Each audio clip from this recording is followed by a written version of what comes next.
दिलेला आहे। मी मगाशी शिवछत्रपती पुरस्काराचं सांगितलं।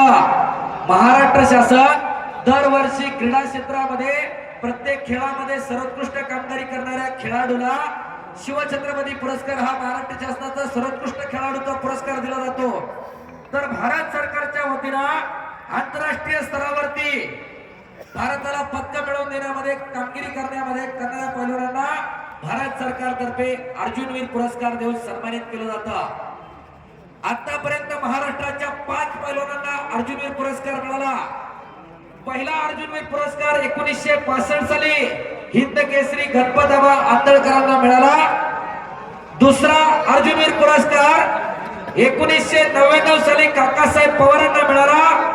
तिसरा अर्जुनवीर पुरस्कार 2000 साली मरणोत्तर 1952 च्या हेल्सिंकी ऑलिम्पिकला कांस्य पदक मिळवणारे खाशाबा जाधवांना मिळाला। 2012 ला मुंबईच्या नरसिंग यादवला ऑलिम्पिक पैलवान त्यांना मिळाला।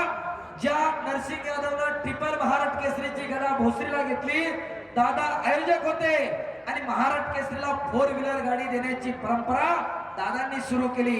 टाळ्या करा जरा दादांसाठी। आज थार गाडी आणि सगळं जरी महाराष्ट्राला दिसत असेल, त्याची परंपरा दादांनी सुरू केलेली आहे।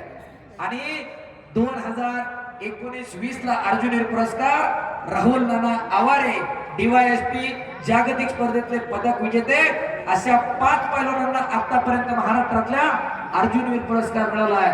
त्याच्यापैकी दुसऱ्या वेळेस पुरस्कार मिळवणारे काकासाहेब पवार उपस्थित आहे। आज अनेक पैलवान घडवण्याचं काम बाप्पांच्या माध्यमातून पुण्यामध्ये सुरू आहे। शाबास, आक्रमक होतोय शिवा चव्हाण, टाळ्या करा की जरा। आज महाराष्ट्रातला टॉपचा पैलवान होऊ लागलेला आहे शिवा चव्हाण। हो, हा कडनी 2-4 जण उभे राहा, जर कडला आली तर धरण्यासाठी। हा आणि कुस्तीला पंचमनावर आमदार पैलवान महेश दादा लांडगे, ज्यांच्या वडिलांचं 1972चं म्युनिच ऑलिम्पिक थोडक्यात हुकलं। आतापर्यंत या महाराष्ट्राचे